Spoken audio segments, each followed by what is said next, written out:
Good morning, everyone. Thank you for joining us this morning. It's morning for me. I don't think anybody else is it morning for. But yeah, this is our 79th episode of Blowback, exposing Imperial Decline. I got Ben Toth from Page Hungary. It's, I think, 6 p.m. Ian Cummer from a suburb in Moscow. It's 8 p.m. Correct? 7 p.m. now, yes. So, okay. John changes twice a year, but yes. John Steppling, it's in Norway, and it's 6 p.m. 6 p.m. Carlo Parcelli, noon in East Coast time zone in Washington, D.C. So we are spanning the globe. We have a title of our episode is Keep on Rockin' in the Free World. Of course, that's a reference that everyone probably ought to be familiar with. We had our great Secretary of State, he's a great diplomat, Anthony Blinken, live from a Nazi bar in Kiev, got on stage, and he was rocking out to a real tone-deaf way, to the poor Ukrainians that he's slaughtered, on stage with that song. I just looked. Let's talk about that for a second before we jump to something else. Ben, please. This was after his diplomatic shit that we can also talk about, but I'm not the best guy because I didn't know this song. I just checked out the lyrics and the history. It's a Canadian basically critiquing the U.S. back in George Herbert Walker, Senior Bush's day, I think. So it's completely tone deaf, but maybe the Americans here would know more about it. But it is it's a perfect moment for this war. Not my kind of music. I have to, honestly, I knew about it. Certainly, I know about Neil Young, but is his voice better? Neither care for nor listen to much popular music. So Neil Young was a big get vaccinated guy. Get vaccinated or go home. But I don't. He's one of those Laurel Canyon dinosaurs, right? From crops. Whatever came of him in his late age. I'm sure he had a better voice than Blinken. But what's more interesting than Neil Young is Blinken playing guitar in his audition to be the next president, I think. That was, I think, something Ian said a while back.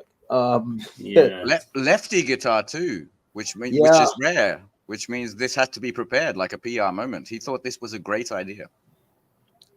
But the whole, but this there was a story that came up in Scandinavian newspapers, Swedish and Danish. I'm not sure actually it was in Norway, but it doesn't matter. And there were student protests telling the governments of respective countries to divest from Israel because they were, conducting a genocide. And so, we have to ban everything and boycott everything and divest everything connected to Israel. And some high-ranking government people, as I recall, said, "Well, but you can't. You're punishing a bunch of Israeli students and academics and so forth that have lived in Sweden for a long time and done. They're going to be demonized, and there are a lot of companies that don't approve of, Israeli policy and blah blah blah." Okay, and it's not that that's even a completely invalid point. I mean, it is, but okay, it's not illogical.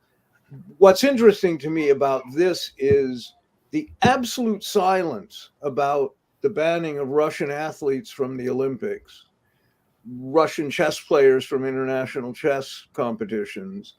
Not a word, absolute silence. Anything to do with Russia still is like radioactive in the West. It's not discussed. They're not part of it. It's a given, and you see this in Hollywood. It's a given that that Russians are horrible, evil, communists at heart, and they drink the blood of virgins and whatever. It's just there has been no let up on that. I just mention that because it's interesting in the light of the flogging of Ukraine, still a completely lost, failed No. state at this point. Absolutely. No RT for 2.5 years. And the EU just decided to ban, I think, four, but one is not real. RIA Novosti, Rossiyskaya Gazeta, and Izvestia. So 3 more Russian channels, news channels, are going to be banned EU-wide. That's perfectly okay in this world.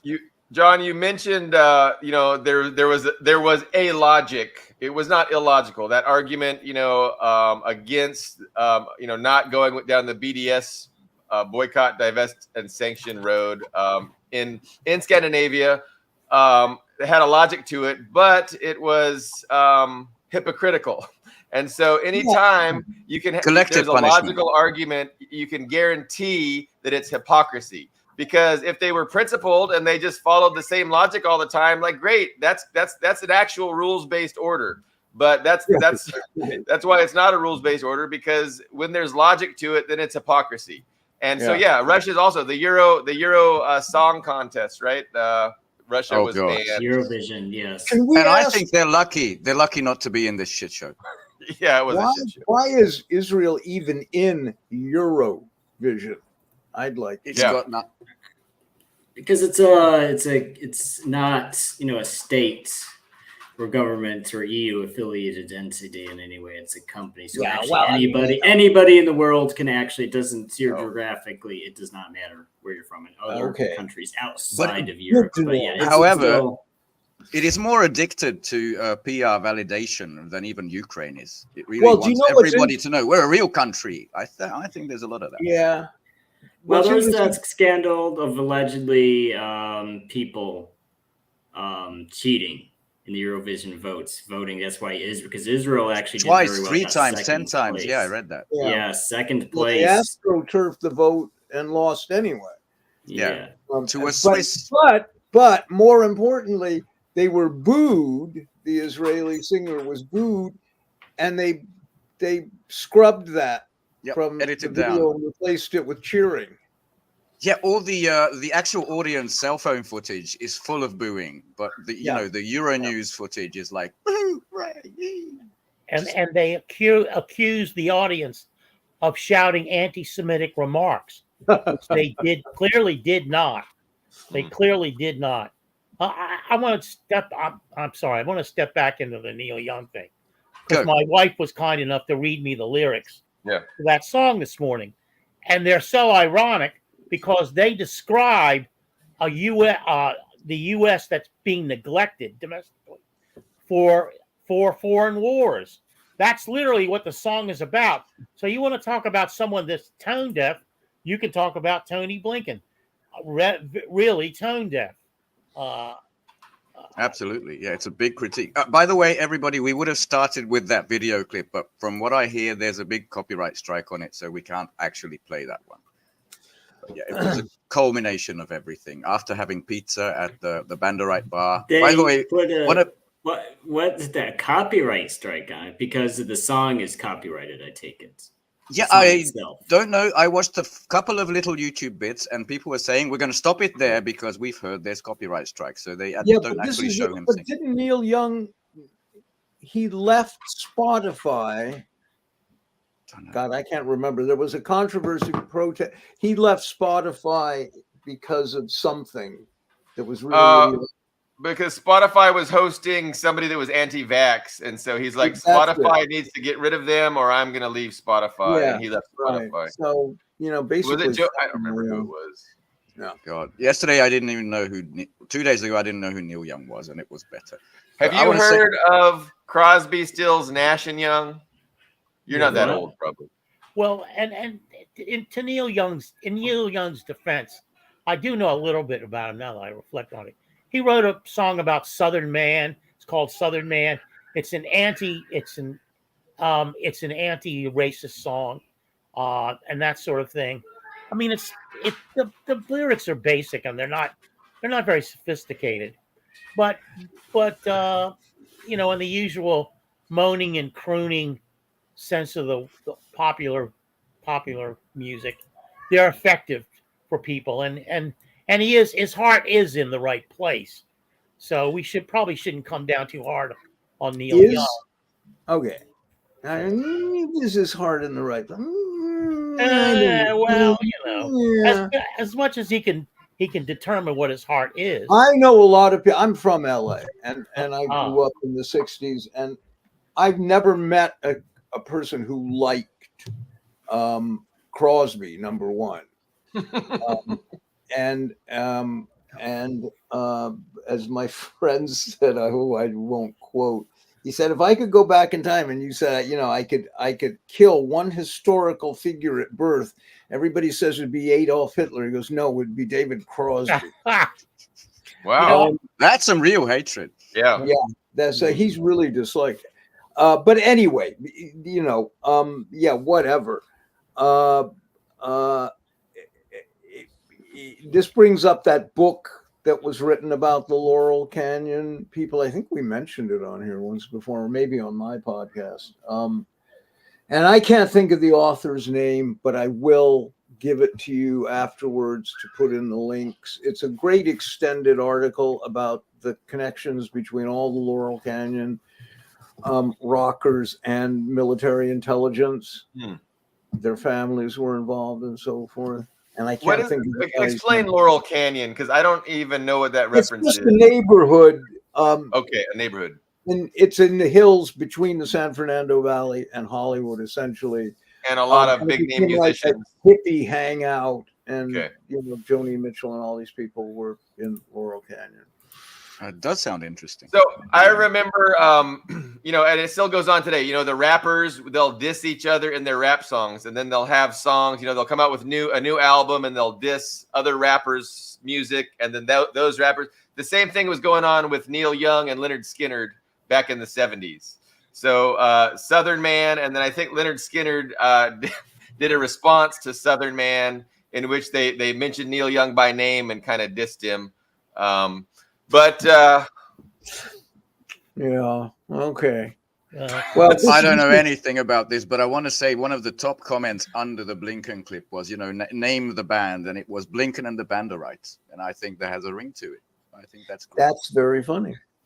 I actually have I never actually published it, but I wrote a short story that is called Antony Blinken and Preemptive Democracy. And it's actually, I wrote it back in 2021, so several years ago. I just never finished it because, stuff happens. But the main character is Antony Blinken, and he has a band. He actually he had Volodymyr Zelensky was in his band as the bass player, and he'd be vocals. He had Saddam Hussein's ghost on the team, like his actual ghost. He's on the band. He had that woman, I can't even remember her name, Svieta, that silly Belarusian woman.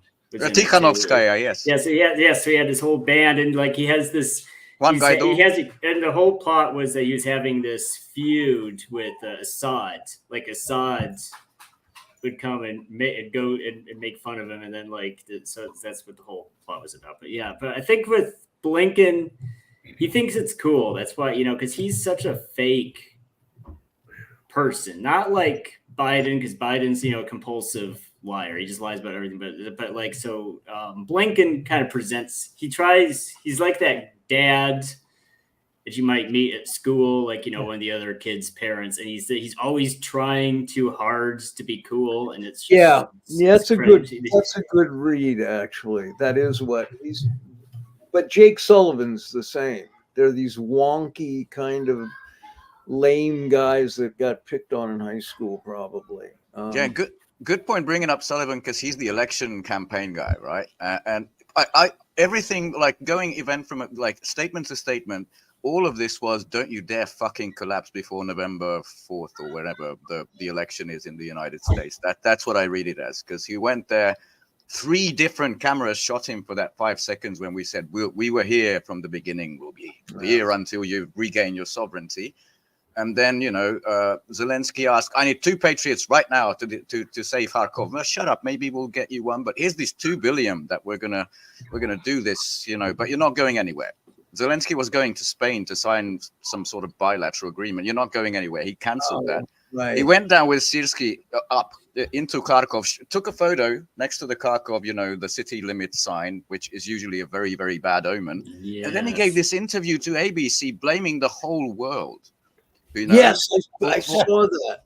It was the whole world. It wasn't, that people who are meant to build defenses, those companies didn't exist, and these are the actual dragon's teeth. They haven't. That's even not how you're supposed to use dragon's teeth, Ben. That's not how I think they're supposed to be used. But it wasn't me. It wasn't the absolute corruption in this country. It was the whole fucking world that is to blame for the Kharkov incursion, which I found just astonishing. And then Blinken left. Goodbye.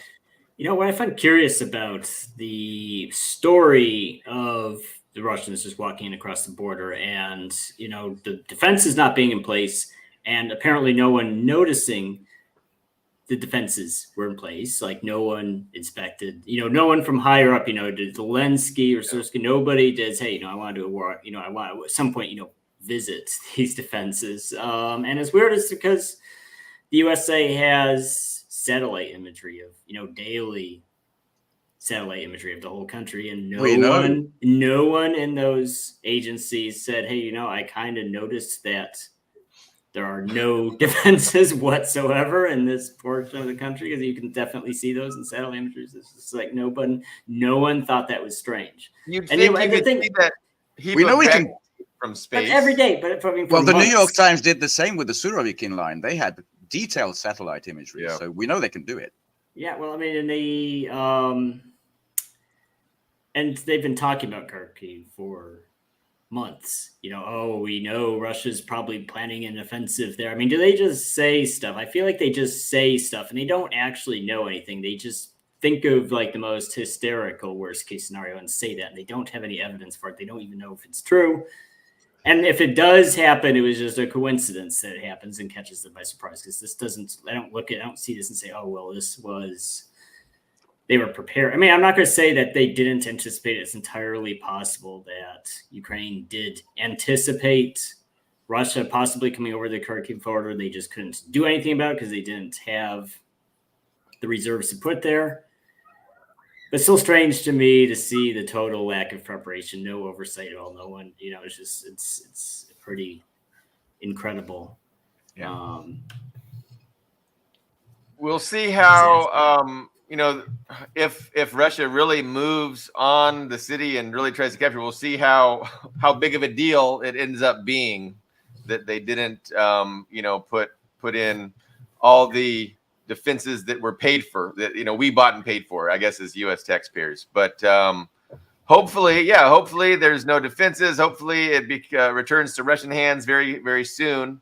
Well, Big Bad Vlad is for the second day in China, where he was received like the Tsar, and he already commented. I mean, there's statements coming out, not in the cheat sheet. I saw them this morning, that we are not at this moment planning to take Kharkov. So that's from his mouth, straight. That would seem like a big endeavor. It would be a big endeavor, and they always, Russia doesn't do the viral TikTok videos and theatrical trailers telling everybody what they want to do, but they also tend to approach things very open-ended, and they do, undersell and over-deliver. Because, they don't take Kharkov, they can just say that was the plan all along, but if it comes to that and they do actually approach the city itself, they can, that's a happy surprise. True. They weren't planning to go in January 2022 anyway, but they did. Yeah, go ahead. No, the strategic channel, the strategic channels on the internet are saying what the Russians are trying to do is create a buffer where the Ukrainians cannot reach Belgorod with any more attacks, and that's a matter of taking 4 villages, one of which apparently they've already taken, 2 of which they haven't begun to take, and one that they're it's still up in the air, though. Maybe today it will have been taken, because it really does seem to be kind of like a cakewalk to a certain degree. Although Zelensky went to the front lines. One of the commentators said, and he talked with his senior officers there, and it looks like he didn't understand a word they said. But that's kind of Well, an editorial comment. But Ukraine is snatching guys off the street and forcing, people. We see it all the time. Yeah. Yeah. The thing is so lost, and there have been massive surrenders from Ukrainian soldiers in places. The thing is so lost. The only people that keep this rhetoric going are NATO officials and the United States. And the other curious aspect of this, which will segue into another topic here, I suspect, is the war fever in the EU. That it ebbs and flows. Interestingly, they just want to outdo each other with the most martial, bellicose rhetoric possible. And this is Sweden, Denmark, France, Spain. I mean, Germany. I mean, all of and of course, maybe worst of all, the UK. I agree with you there. Talk of this is a forever war. It's a 30-year war. We have to prepare for endless battle against Russia. If Ukraine falls, it's the end of humankind. It's the end of world democracy. It's the end of rules-based order. This is who was it? Even Yuval Harari. Yes, idiotic. We had a clip last time. Yes, the rules-based order established in 1945 is dead if Ukraine is allowed to win. Yeah, I mean, so these are nonsensical statements. This is yet more open lying to the public by its political class, and at a certain point, you wonder who are they trying to sell what to exactly? This is lost. The war is lost. Ukraine's not going to win. Russia's not going to, run away and hide and turn over, Odessa to Zelensky. This is not going to happen.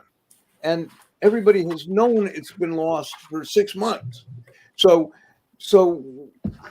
what exactly is this about? And the reason I say this segues to another topic is that, in a sense, this brings up what's going on in Gaza and Israel too, where suddenly it's becoming apparent that the plans for how this whole thing gets wrapped up once, Palestinians are completely genocided out of existence, is they're going to build this on the graves of, on children's graves in Gaza. They're going to build a new Dubai, a new sort of Singaporean smart city trade hub.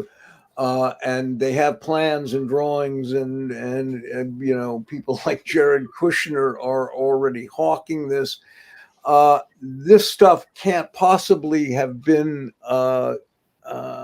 constructed and written about this extensively since October 7th. This is years of planning and yes, I definitely agree there. And there then was you a have plan way ahead of it. Yeah, and so this was the plan all along, and they're carrying it out. And but I am, we mentioned before when we started recording, Elon Pape being stopped and detained, trying to enter the United States. He was eventually let in, I believe. But this is an old man, and they're holding him and interrogating him like he's a war criminal.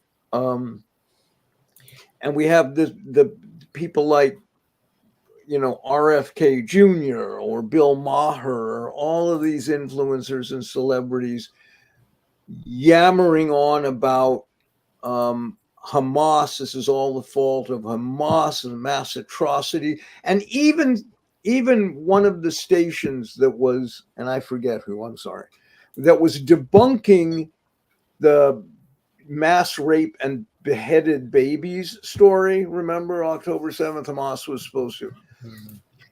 And they said, okay, this was the work of this one woman who is a well-known, troll IDF chick. Israel and the idea. Even when they were debunking that story, that this stuff, these mass beheadings or mass rape and beheadings never took place, the presenter said, but, we accept this does not mean that Hamas did not commit mass atrocities on October 7th. And I went, I wanted to raise my hand. Excuse me. Do you have some evidence for this? Because I've not seen any. And yet there's this capitulation to the Israeli narrative, and I don't get it.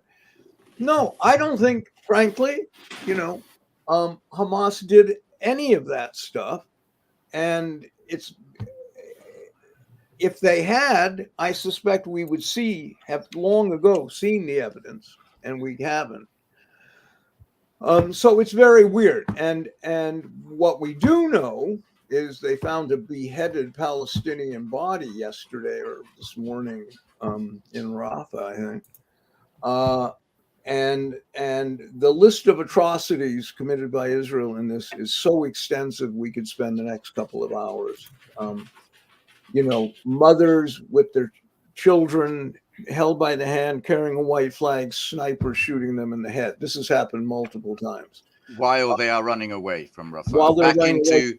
a moonscape that's already been bombed to the ground. Yeah. Yes. Aid workers being called in and told that things would be safe and then shot or bombed. That's happened multiple times.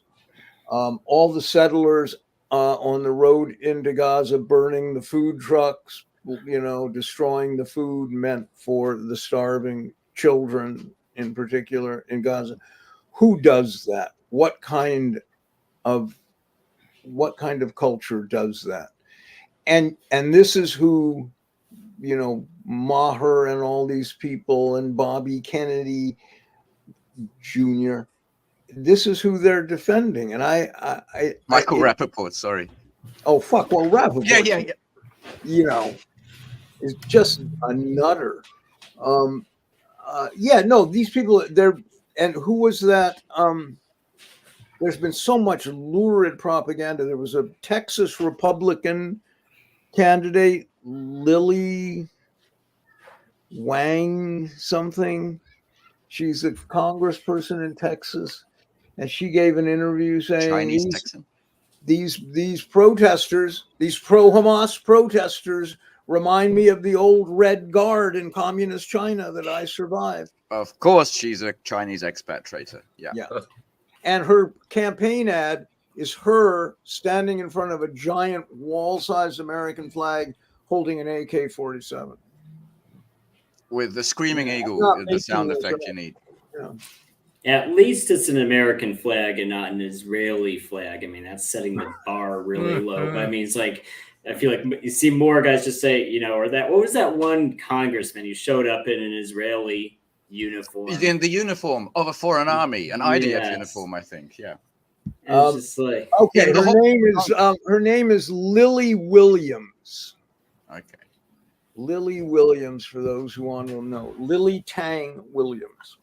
So, John, that's a real interesting idea that you've, shared with us about how, this idea to turn this into a trade hub, obviously predated October 7th. What I'm thinking, it's up to the resistance to keep, this billionaire wet dream of genocide from taking place. So, to what extent, can Hamas, Hezbollah, Iran wield a veto over these billionaires, and Yemen, of course? To me, I'm thinking that their plans, it doesn't seem like their plans are going to materialize. But I know the U.S. did just finish this little floating port right outside of Gaza, allegedly. A little pontoon pier, get in humanitarian aid, but I'm thinking that's a lie.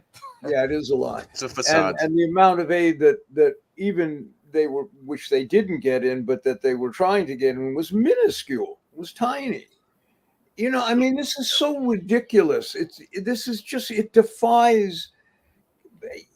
You have 1,000 trucks with aid and food at the border lined up as far as the eye can see. And what's Egypt doing to One open that phone crossing? call could open the gate and food could get in. They don't have to build a giant pontoon in the Gulf outside.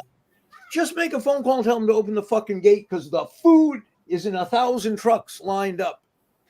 And right now it's being destroyed by settlers mostly with the help of the IDF.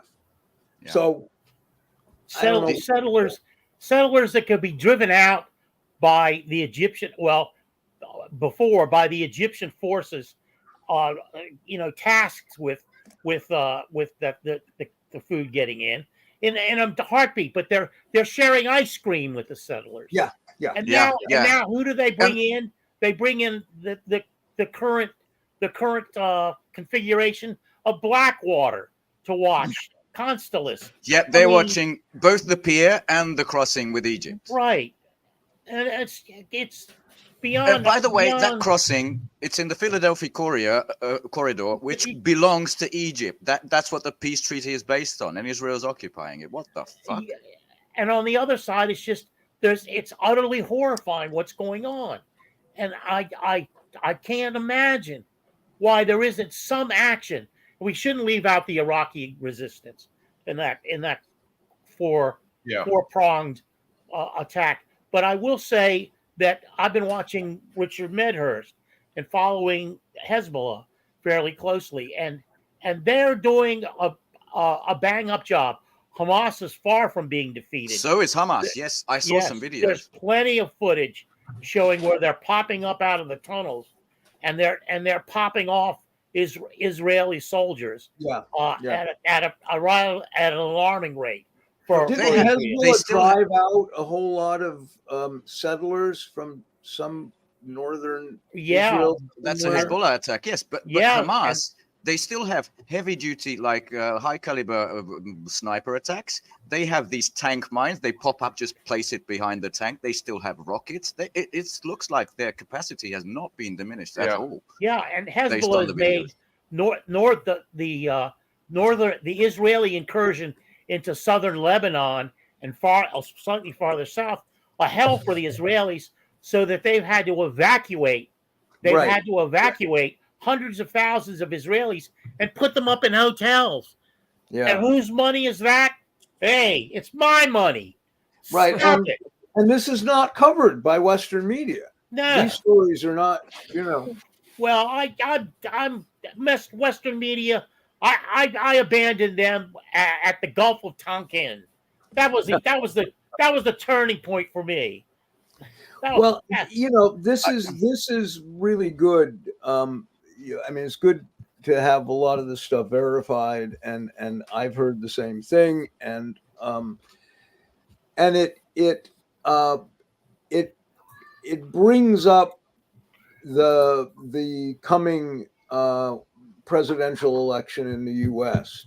because Trump is on one of his attacks on Biden is that Biden's not enthusiastic enough a supporter of Israel. So you have this weird dynamic that's hard because there's, of all places, there's an interesting discussion interview at the Hoover Institute. I know. With this arch reactionary historian, and I'll try to dig up his name before we go off, because he wrote a book called The Case for Trump.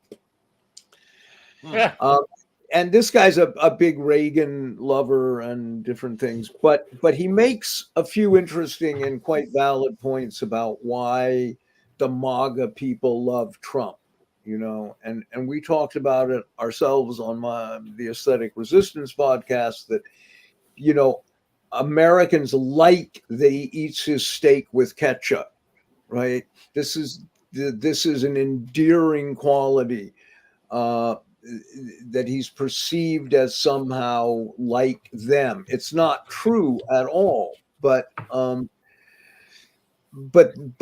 he employs these kinds of dog whistles and stuff. But and he's skeptical about the World Health Organization. He's skeptical about NATO. But he's a profound racist. But he's an arch Zionist, and this is the place where I start to just, my brain freezes, because I don't entirely understand why the people that love Trump also accept his Zionism, because it would seem like they shouldn't, right? Yeah. There could be skepticism about all this money going to Tel Aviv. If they're complaining about all this money going to Ukraine, why is it okay to send it to Tel Aviv? There's contradictions in here. That's all. To me, I don't want to overstate this, but I think there's a kind of built-in contradiction, because a lot of the people are anti-Semitic who support Trump, yet at the same time they support Israel. Yeah, because it's supposed to bring about the end of the world and the second coming, and I don't know. I don't know if I'm overstating the case of that. I feel I am, but maybe not. I don't know how many idiots like that are out there. It's an idiotic country, and there's literally tens of millions of idiots on every aspect of the spectrum. But they can actually be anti-Semitic. They can make jokes about how Jews rip you off and steal, how good they are at business because they're thieves and all that, and at the same time support Israel. No, can I offer go ahead, John? Yeah, no, go ahead. I offer a counterpoint, because I've been following the upcoming British elections, and also somewhat in Hungary, when it's two bourgeois states, parties that are basically left and right side of the exact same thing, the exact same outcome. Nothing really changes. I mean, I wouldn't vote in America today based on these supreme choices presented to the people.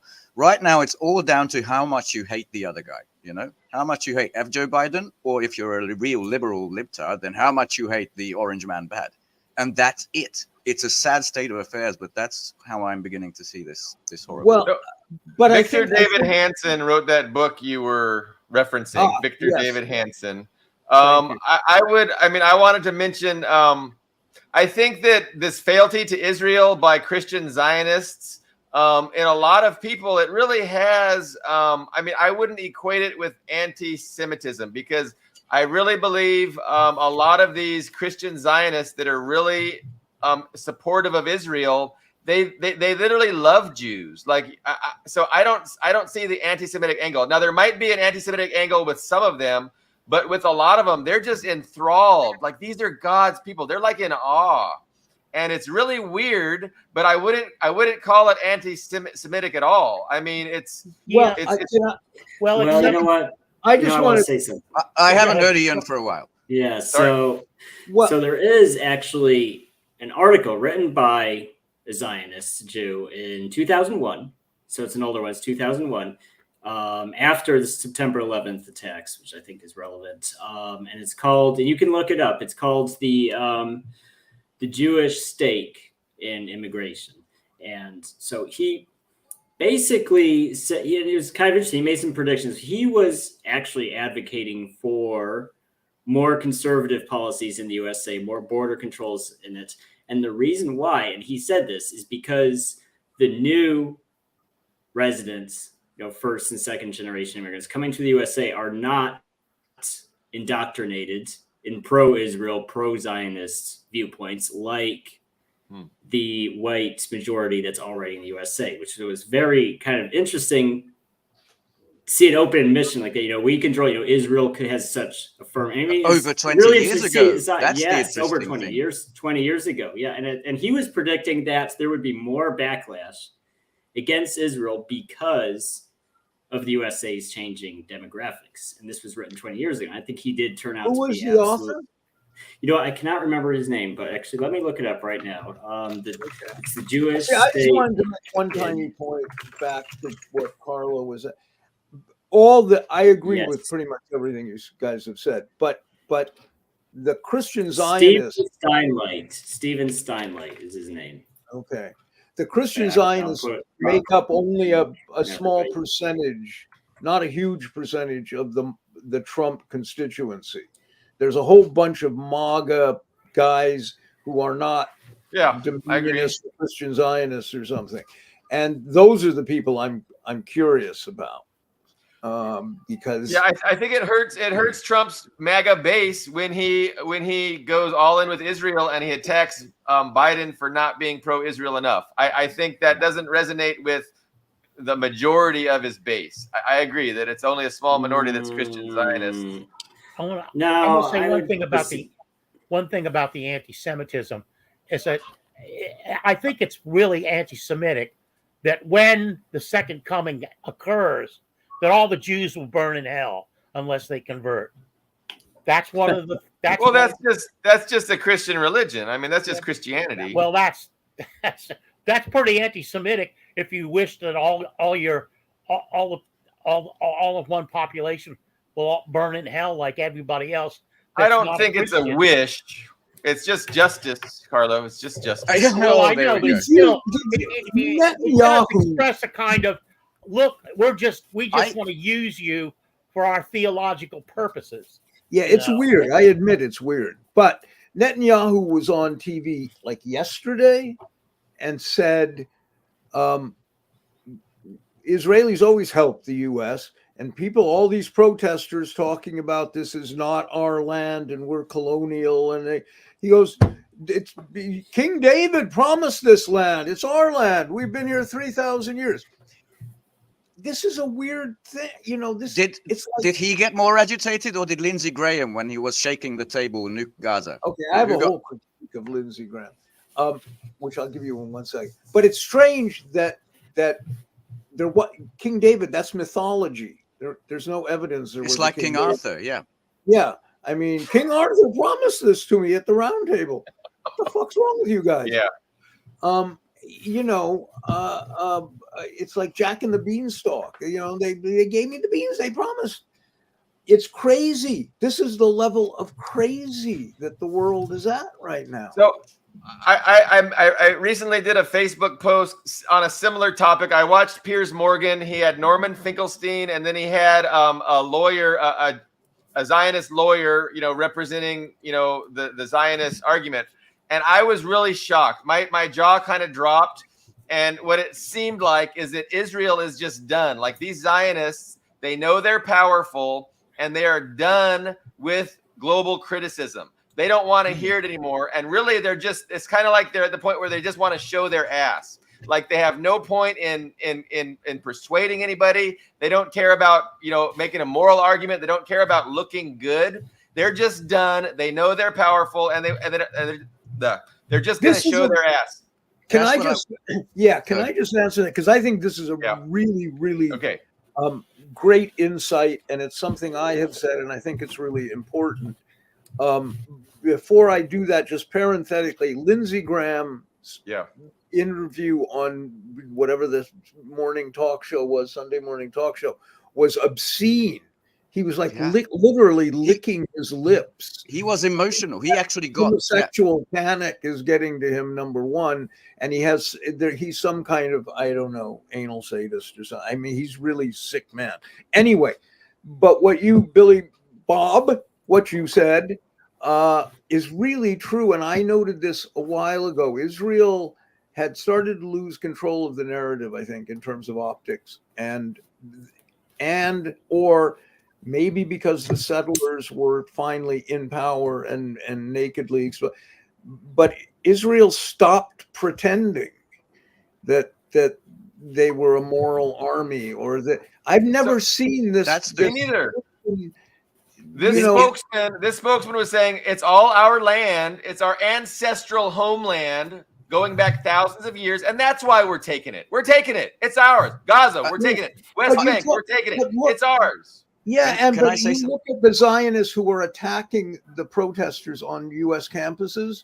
There's like these Zionist thugs come around and beat them up and stuff. Nobody does anything. And these guys openly say, we want to kill all the Palestinians, should be killed.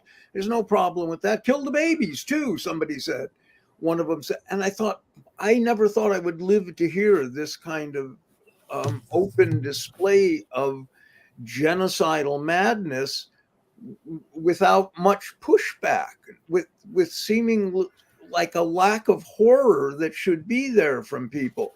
Because you're right, all of these influencers and spokespeople for Israel and the US and in Israel both are just openly genocidal now.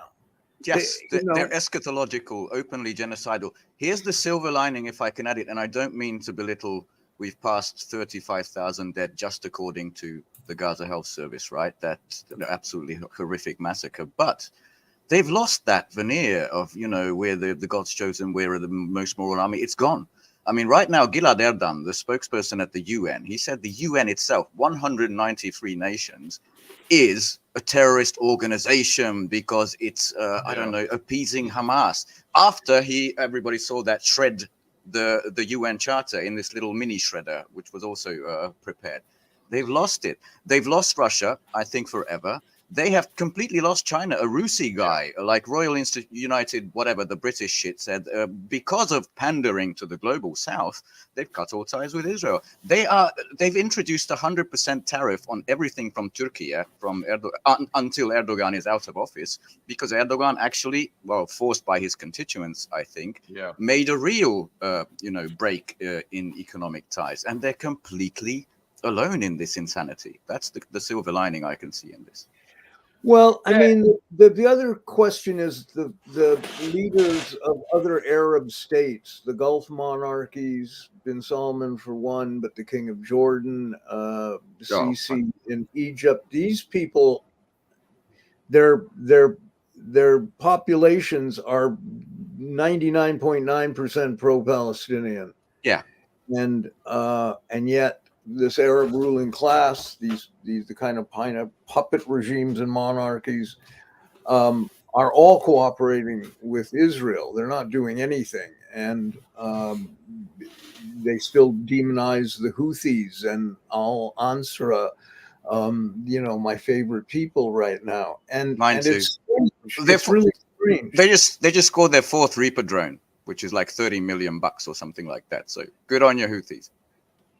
Yeah, it's incredible. And so that's I don't know that that's sustainable, that tension. I mean, I guess that's my point. You have these populations that are overwhelmingly pro-Palestinian, hate Israel, hate what's happening, hate the genocide, but their governments are ignoring the wishes of the people entirely.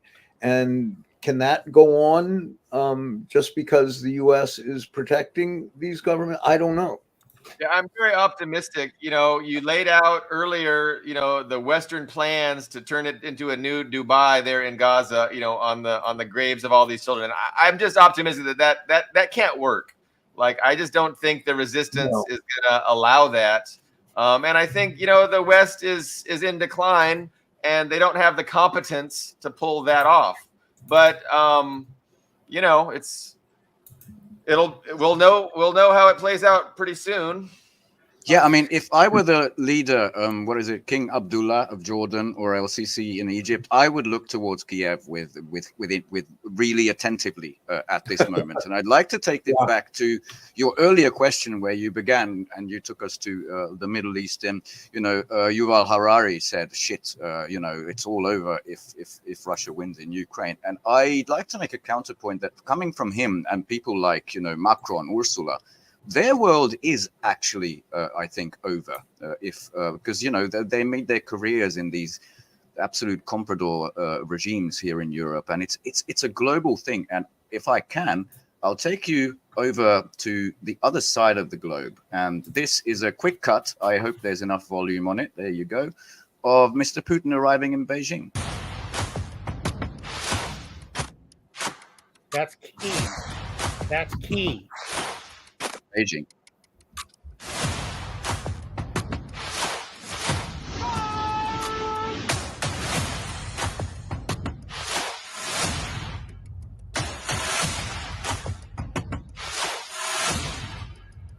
He got the Janet Yellen treatment. That's not true. No, he did not. And he didn't get who was it? Scholz was there. Blinken was there warning them, don't you dare cooperate with Russia. This is the absolute answer to it, saying, well, basically, fuck you and fuck off. And Yeah, here's they a made a point of having that hug at the end. Oh, that was my third clip, and I was going to get to it, but there's already news out from this place saying we are absolutely not going to take your threats seriously.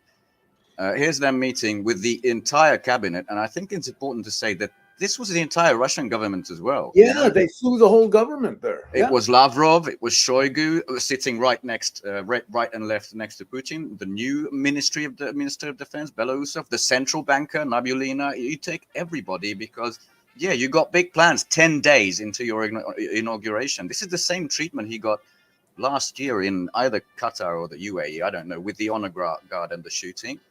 There's him meeting everybody. Yeah. At some point, and as you said, in diplomacy, especially at the level of Xi Jinping, there is rarely something as intimate, especially in China, as a hug. Yet, it took place as they were saying their goodbyes, very official, very formal. Thank you, my friend. Come on, bring it in. Bring it in. Bring it in. Yeah, nice. Nice. And then he got into his Aurus Senat, and then he was not off to his way home. He was up to the northeast region of China, Harbin, which is it's most of sort of on the border with Russia. There's big ice sculptures there everywhere. There's Russian and Chinese sort of cultural exchanges, and that's where he went to the next stop. But already we have some statements, including from Wang Wenbin, the spokesperson for the Chinese Foreign Ministry, said the responsibility for the initiation and the outcome of the Ukraine conflict lies with the West. That's straight from the Chinese Foreign Ministry. So already there's stuff in motion, and these people like Harari, they're trying to project down to the people that it's everything's over for you. No, it's over for these fuckers. They're out on their ass if things continue the way they do, because that's look at Georgia right now too. That was going to be the next topic, but yeah. I keep spoiling your leads here. And they appointed a woman who used to be the French diplomat to Georgia. Born and raised in France. She was a diplomat to Georgia. She got Georgian, like she was inserted. She was 52 when she got Georgian citizenship. I just call her Bichvili. I think it's Zora Bichvili, something like that. Yeah, I don't know. She's the president, right? Yes, the president. Yeah.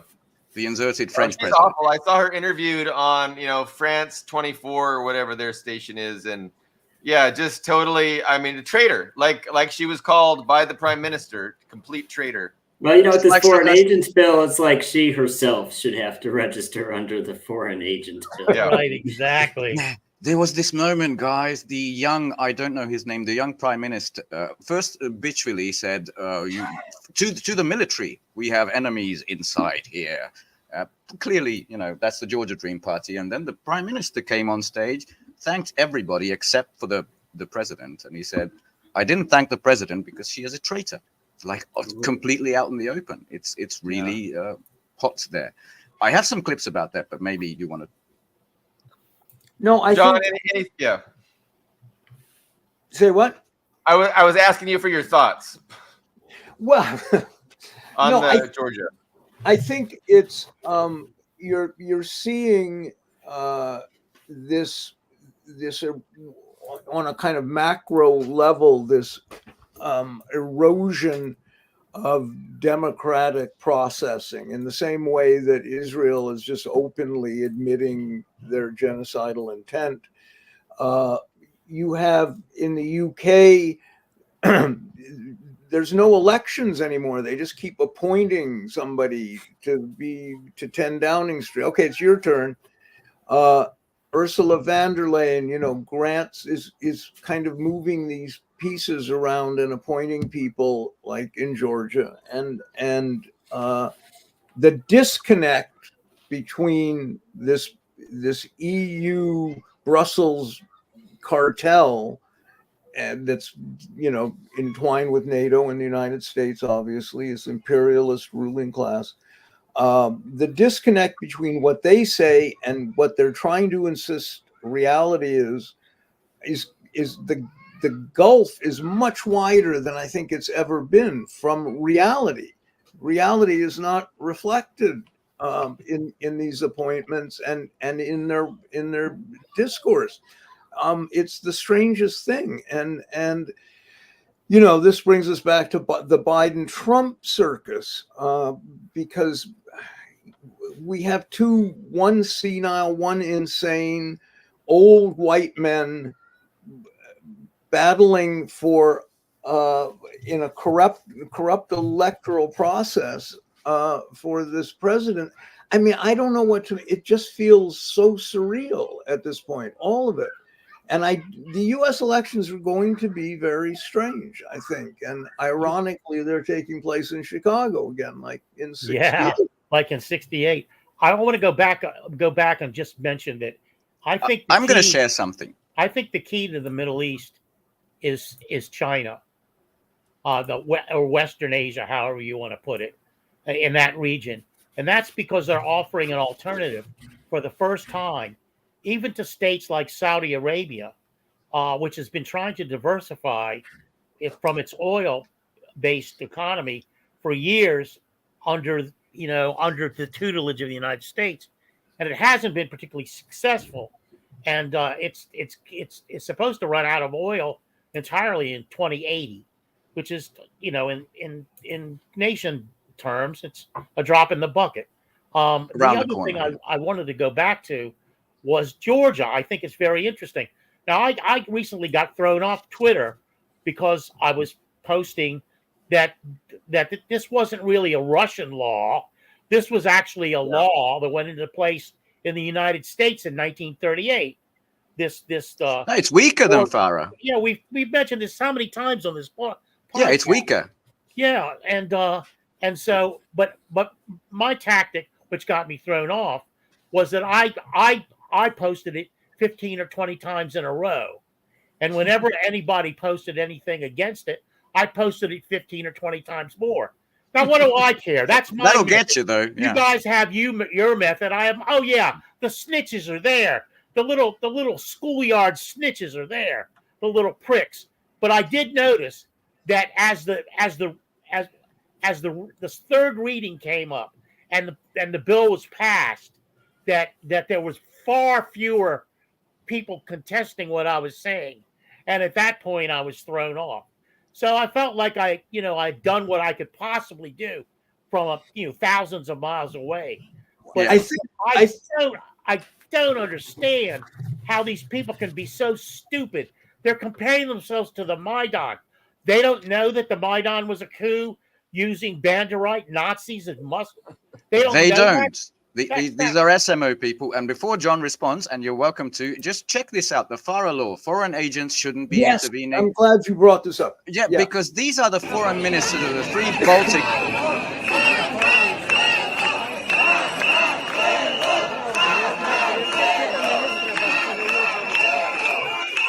marching with the Tbilisi protesters, and I'm just going to show one where you should pay close attention to the music, which I found insane. After that flagpole we just saw, which had the EU on top, Georgia flag in the middle, and the Ukraine flag at the bottom, this is them on stage after a speech.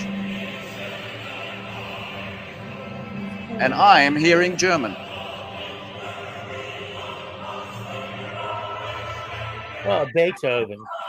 Yeah, because that's not Georgian. No, that's German. Yeah. Which I find beautiful music, please. Beautiful music.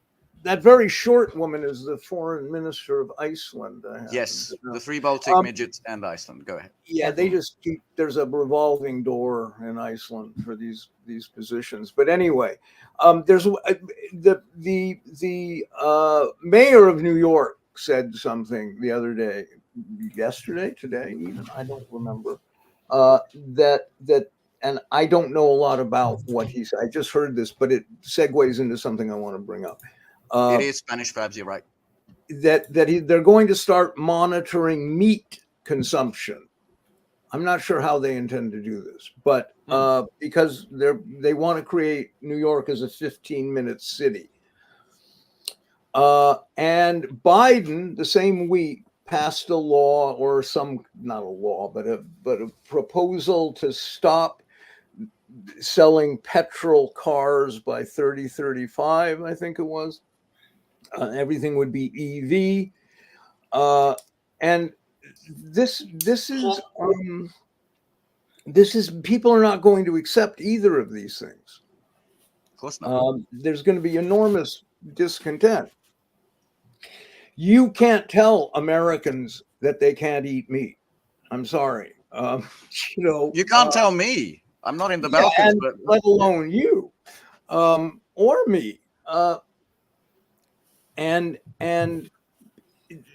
that where did the mayor of New York get this idea? Why is that being floated right now? This is a genuine question. I don't know. But all of this stuff is obviously linked to climate, and you got to reduce emissions and this whole thing. And boy, that's some hypocrisy. Yeah, it feels to me like the climate hustle is eroding. The narrative is crumbling, and nobody buys it. But that's just me. But it's interesting that this is also going on. These proposals are coming from the positions of real power from the top. I think both can be true, though.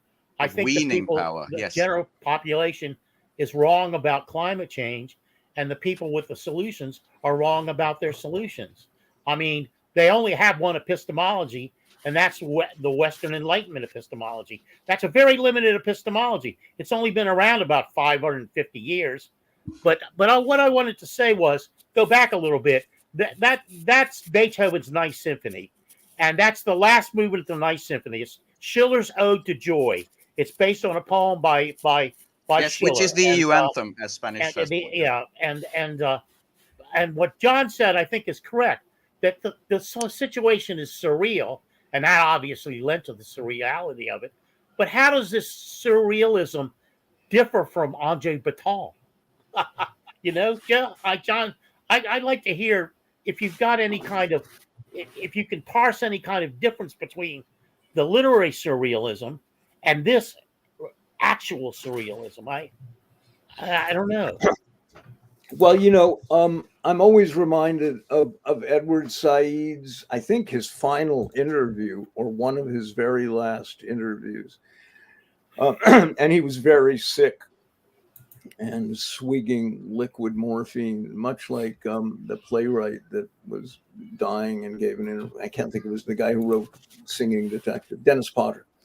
But Said, they concluded, the host said, "What is your final thought that you want to leave? What your sense of the world right now?" And Said said, "The unreality of everything." And this is how many years ago now? A couple of decades back. And this how normal was that world compared to this one? Yeah, I mean, the unreality. We're living in an increasing asylum. An increasingly unhinged asylum. It really is like a bus and truck tour of Marat Sade or something. We have the leaders who, I mean, look at Macron. Look at the people he appointed. His old boyfriend as this ex-model. He's the foreign minister now, yeah, Atal. And him punching that boxing bag, remember that? In black and white. God. Y'all remember during the lockdowns, and I remember that moment when it happened, when people were opening, it's like when we had these lockdowns, there were old people dying alone in hospitals because of the social distancing, and people with treatable diseases dying at home because they aren't allowed to go to the hospitals, and just this total chaos, right? And people were saying, people were openly saying this. Oh, we could do this. We could do climate lockdowns. Like COVID wasn't even over yet, and they were already like, "Oh, we could do this with climate too." They're already looking for other excuses to do. They just want to do, and they just want to put us in asylum, like John said. They just want to make the world an asylum. We've already had that in the United States. We have health alerts. They recommend people of certain ages or everybody stay inside. Yeah, I'd like to respond to the nihilism of the bottom, the literary row here of I the wanted to panel. get back. I'm sorry. Go ahead. Because I'm in the real, in the material, and I'd like to single out France because we know they're deeply involved in Georgia, not from the president downward, but also all these MGOs. They're deeply involved in Armenia, right? And now they're losing another. Now they call it a territory, but obviously a colony in New Caledonia. I had to check where the fuck that is. That's east of Australia, where people are. They lost Africa. They're booted out of Africa. And Macron has this basically, what do you call it? Like, I guess empire, missing empire syndrome or something like that. Wants to lash out. And that's the good news here, that the world is changing and for the better. Not just because of Russia, China, North Korea, Iran, the sanctions. Actually creating the framework for something better. It just looks surreal in the colonies in the West. Basically, that's a main point here. This is I'm on the periphery. I'm under Orban, and there's another periphery country where Fico just got. There was an assassination attempt 2 days ago, and apparently he's the prime minister of Slovakia. That's how mad it's getting, because he just wanted to be real. I want to have relations with Russia and with the EU. That's it. And suddenly here we go. Yanukovych. That's what Yanukovych wanted. Exactly the same position as Yanukovych had. I want to make one distinction again, and literary surrealism is considered generally a positive thing. The body of work that was created by people involved in literature is positive. However, the way we're talking about this surrealism is entirely negative, and I think contextually it's quite different from literary. It always requires a new term. It's that you could probably get out of psychiatry more easily than you could get out of literature. Psychopathology, a new psychopathology, something that needs to be studied. Their world is crumbling, and these are the effects. Go ahead, John. I just want to show you a cute moment afterwards. I happen to think that aesthetics is incredibly important, profoundly important. My site and the podcast is called Aesthetic Resistance, but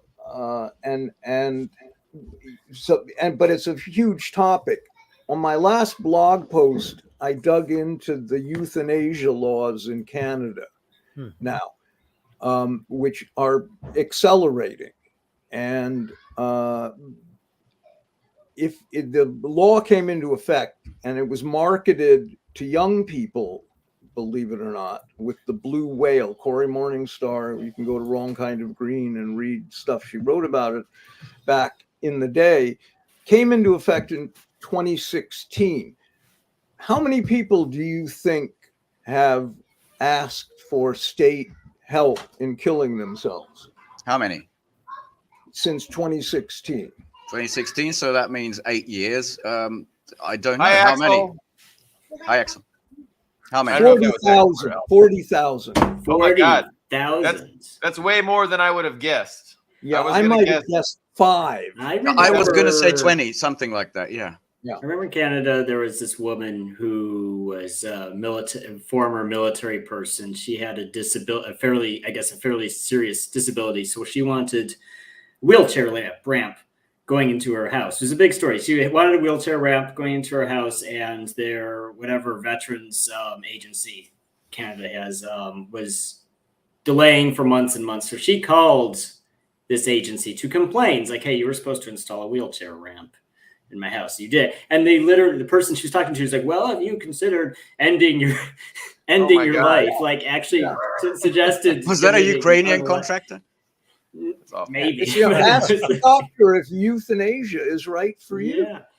No, it's being aggressively marketed, and it's increasingly young Europe people, as well. and more. It's do you remember that stone monument? I cannot remember the name of it. That was destroyed in Georgia. It was very controversial. People were accusing it of being satanic. What was the name of that? I I don't know this one. That big stone marker that was destroyed in Georgia. Oh, right. Yeah. You're talking about the state, the United States of, the state of Georgia, not the country. Oh, Yeah, U.S. the Georgia. state of Sorry. Georgia. I Yes, was I'm still in sorry. the I should have said Caucasus. that. The American state of Georgia. That was a yes. while ago. I don't even recall. But really. I remember the inscriptions on this. Is a widely, people, it specifically says the human population should be kept below like 500 million. It's like, Well, what happened to the other 7 billion? Can I get in? I got 2 points to make, and I have a question for John. And I know John's family is you noticed that little face behind me. Yeah. Trying to get his attention. I mean, I wanted to talk briefly about the ramping up of the trade war against China, how Janet Yellen is really just doing a 180-degree turn from the past, policies of free trade and green energy promotion. So they have prioritized this trade war against China over these other two principles of liberalism, which is, green energy and free trade. So they've increased the tariffs on the electric cars by 100%. They've increased the tariffs on solar panels by 50%. I had a point to this. Well, I think it was just to demonstrate the hypocrisy of the whiplash that people have, because suddenly free trade isn't important. The environment is no longer important because, Western consumers are going to have to, sacrifice access to these great, solar panels, inexpensive cars, because we have to, as the ruling class has to do what they can to contain China, and they're selling this to us by evil China is overproducing green energy. So it's just ridiculous. It's hypocritical. It's nonsensical. It's not logical. But my question that I promised I would offer John was kind of self-serving, because I wanted to see what his opinion is on the allegation that perhaps China ought to be doing more to kind of support Russia, and also to just be a stronger force against Western imperialism. What are your thoughts on that? Because that's a sentiment that is shared by people. That China is being opportunistic. They're profiting, off of the struggles that Russia is engaged in. So I'll leave it there and see if you have any thoughts. Well, two things, and then unfortunately I have to go. But you have to remember that China is intrinsic to the World Economic Forum. That BRICS is not exactly, elements of it constitute a kind of opposition to Western capital. But in other ways, it's complicit with Western capital. BRICS is not like, the great solution to anything. Although, again, the end of the petrodollar, which sort of looms on the horizon, clearly strikes terror in the hearts of those in Washington.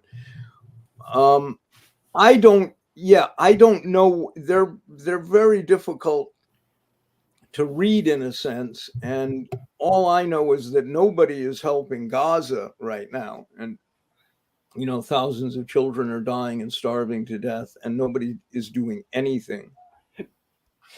So there is this question that hovers above all of this, and I don't have an answer for it, but I would only caution seeing this in a binary way somehow. China is not exactly in opposition to the West. It kind of is in many respects, don't get me wrong. But in other ways, as I say, Xi spoke at the World Economic, he was the keynote speaker at the World Economic Forum. And the global elites that control the levers of finance are all this cabal that we keep talking about, and China is part of that, as is Russia. So these things are operating in, on different tiers, it seems. but I just want last thought about culture and art. Because what I see in my lifetime over the last 50 years, say, my adult life, has been a growing hostility to the idea of art and culture. There's great artists out there that are doing great work, but they're largely less visible, made less visible than the people that run Christie's and the big galleries and the Met Museum and so forth, that manufacture a certain kind of taste for people. And then you have Hollywood. And Hollywood is an obscenity. I mean, if you look at the new shows this year, they are all anti-Russian, anti-Chinese, pro-NATO, pro-US military. They are recruitment films for the US military largely. They demonize Russians every chance they get. The villain on every show, if they can squeeze it into the plot, is some kind of Russian double agent or oligarch or psycho killer. And they perpetuate this mythology, all the stories that have been debunked, whether it's Assad and his poison gas, whether it's weapons of mass destruction, even whether it's Milosevic is the butcher of the Balkans, whether it's, on and on and on. Butcher next. Evil man. This stuff is perpetuated over and over and over and over. And a lot of people in the West get their information from Hollywood, frankly. They learn history and politics from Hollywood. And the CIA and Pentagon are deeply embedded in Hollywood, I can tell you from personal experience. And so what I see on social media, and there was a great piece written, I'll send you the links, Billy Bob. They're two great articles. One about that Westerners feel much more comfortable when they move to the third world or they're visiting the third world or something, because they suddenly sense that the West, the US in particular, is incredibly oppressive. There's too many laws, too many rules, too many restrictions, too much that makes them feel overburdened. Jesus. And I mentioned the other day on my own podcast, one of the new hit shows, interestingly enough, in Hollywood this year is a stupid show about a sort of bounty hunter called Tracker. But the reason the show is popular is this guy drives his pickup truck pulling a cool retro Airstream trailer, and he gets jobs. His sister calls him on the phone. He has no wife, no family, no obligations, no mortgage, no nothing. He's just on the open road through Missouri and Idaho and Montana. And I thought, of course this show was a hit. That's what every man in America wants to be doing. That's what they want. They don't want the world that is crushing them beneath the weight of too much work, too little pay, too many obligations, and that they can't keep track of what they're supposed to like and not like from day to day.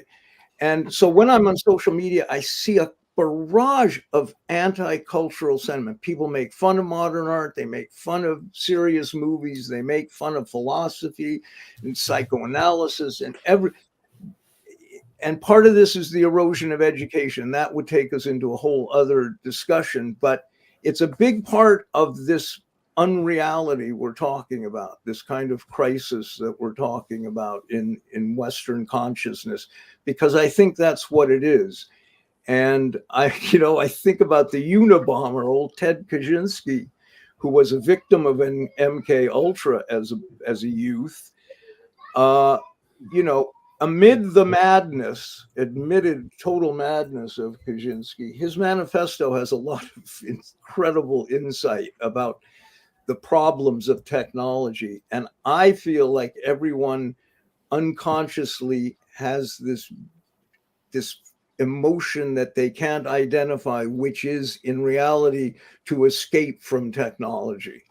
We call it alienation. By the way, you mentioned Tracker. I don't know it, but pretty much the same is in something called Reacher. It's got 2 seasons. I don't know if you've seen it. Absolutely. Same show. It's the same show. Yeah. And it's the same thing. That's what there is, a yearning for that. And that's always been my theory about post-apocalyptic films. I Am Legend and all of these, you know, after Fallout now. Zombies. People want that. God, That's if a all I could really pick my interesting own point, apartment on Washington Square Park and just kill zombies during the day, that sounds great.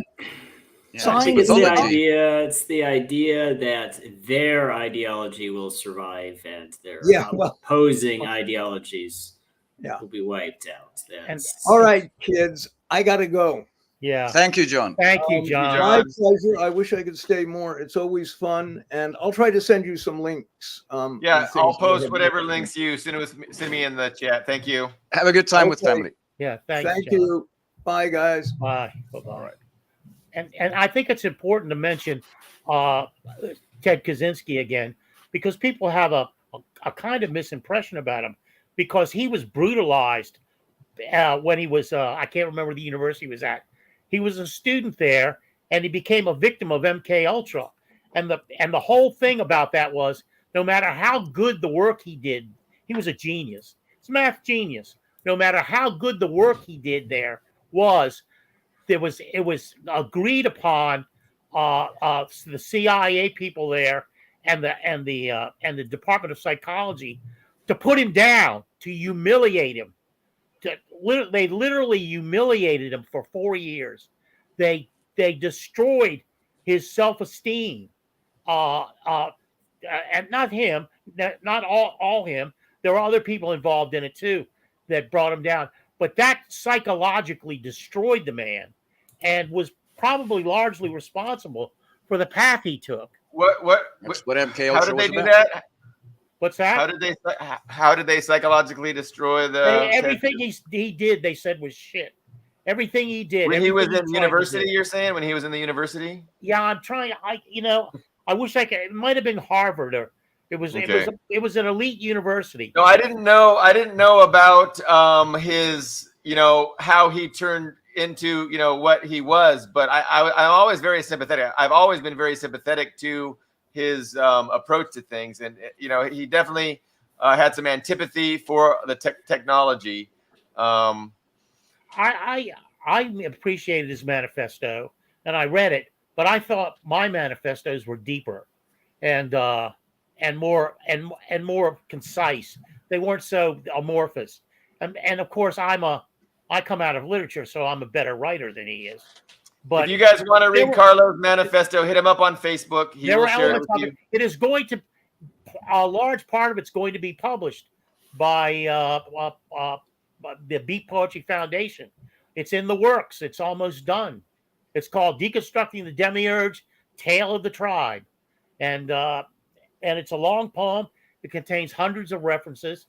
And it tries to make my case that Kaczynski made. So don't forget about us little people when you hit the big time, Carlo. Oh yeah, big time. Well, I'm just going to respond to the technology aspect, but I wish John didn't have to leave, because I hated that he put Russia and China in the WEF and that sort of crowd.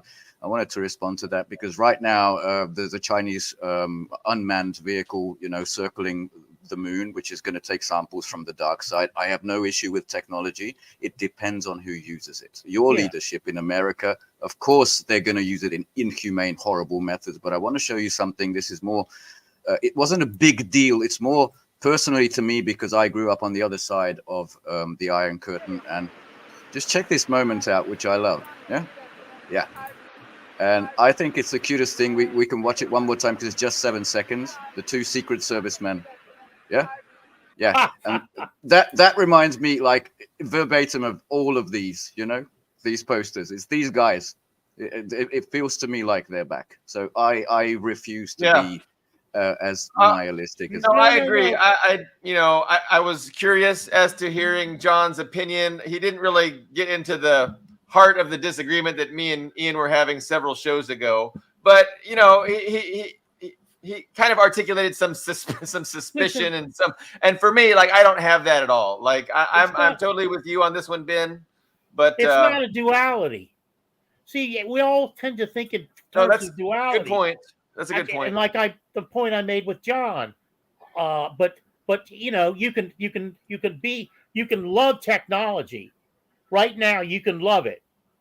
And it's certainly benefiting everyone. But you also have to agree, I think, to a certain point, that it's what's responsible for bringing about the end of the world. I mean, it's not religion, obviously. Or getting us close, on the precipice. That's true. So, I mean, both can exist at the same time. The AI, the algorithm that mark the targets in Gaza. That's a very fair point on that. Yeah. No, I'm not saying that really. I'm talking about a much deeper level, and I don't want to go into it again. But I'm talking about the epistemology, which has been mathematized and quantized to a point where we're not involved. That's exactly what AI is, taking over the mathematized nature, not nature, but the mathematized elements in existence. And when those elements take over entirely, and that's what AI is, it's all algorithms, guys. It's not consciousness. Let me that's a different thing. Let's not. I'm just opening one can of worms. Let me toot my own horn. I actually recently beat AI in an argument. Did you? You're brilliant in that way. So it's weird because I started asking AI about the Great Famine in China, and I was pretty certain they were just going to uphold the orthodoxy of worst famine ever, a human cause. Yeah. And then after a couple questions, AI started out saying it was a man-made famine. After a couple questions, they conceded that it was largely the result of weather, which of fucking course it was. But so I like AI because they have more intellectual integrity than anybody else I've ever dealt with this issue on social media. Because for whatever it's worth, that's fine. But people did say that AI kind of caters to what you want to hear. So that's another. That's just one tiny aspect of AI. Yeah, no, it is. It's the aspect that interests me because I beat them in an argument. Good. Congratulations, Billy Bob. I think it's late in the show to get into the weeds about AI. It is. When you can beat AI in an argument because AI has to go and take a shit, let me know. There you go. That's a fair endpoint, I think. Yeah. I need to get the dog out here, bro. Are there any any last topics you want to hit before? Any last closing remarks, Ian? We referenced you a few times and I didn't let you. Well, no, that's good. No, besides what was said already, no, I don't think I have anything else. I hope Robert Fizzo pulls through and has a quick recovery. Yes. That's about it for me. Yeah. Guys, I gotta pee, so we'll wrap it up. We'll be back on today's Friday. Yeah, Tuesday. We'll be back on Tuesday. See you then. Thank you very much. A lot of viewers, a lot of likes on the program, a lot of comments. Thank you so much.